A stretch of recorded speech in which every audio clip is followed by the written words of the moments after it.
કોટેશ્વર ગામના નાળા મામલે બે અધિકારીઓ સામે કાર્યવાહી કરવામાં આવી છે।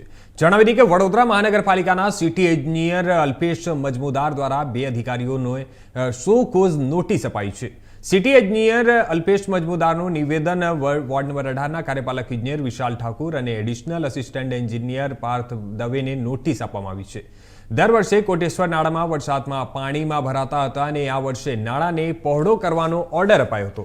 એપ્રોચ રોડ પણ બનાવવાનો ઓર્ડર આપવામાં આવ્યો હતો, ત્યારે સિટી એન્જિનિયર જે મુલાકાત લેતા છતાં બહાર આવ્યા હતો અને જેને લઈને અધિકારીઓને નોટિસ આપવામાં આવી છે।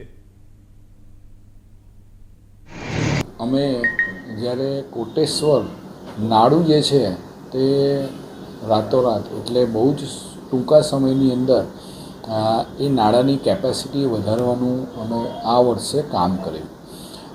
દર વખતે સામાન્ય વરસાદની અંદર એ નાળાના ઉપરથી પાણી પસાર થઈ જતું હતું અને રહીશો અવર જવર કરી શકતા ન હતા, એટલે અમે એની કેપેસિટી છે તે ડબલ કરી નાખી અને એના પરિણામે આ વખતે આટલો વરસાદ પડ્યો પણ હજી સુધી નાળું છે તે એની 50% કેપેસિટીથી જ ચાલે, એટલે 50% તો હજી ફ્લો બી થયો નથી।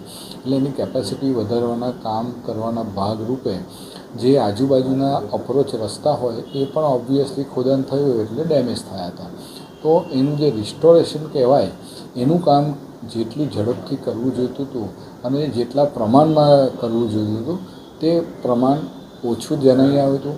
જે પ્રમાણે કરવામાં આવ્યું હતું તે પણ યોગ્ય ન જણાયું એવું મારા પર્સનલ ઓબ્ઝર્વેશનમાં જ્યારે આવ્યું, એટલે એના માટેના જે જવાબદાર એન્જિનિયર છે, ડેપ્યુટી એન્જિનિયર અને એની નીચેના આસિસ્ટન્ટ એન્જિનિયર, એ બંનેને નોટિસ આપવામાં આવી છે। કઈ પ્રકારની નોટિસ? નોટિસ એમને યોગ્ય પ્રકારની કામગીરી, એનું સુપરવિઝન વગેરે સમયસર ન કરાવવાના કારણે એમને નોટિસ આપવામાં આવી છે। સમાચારો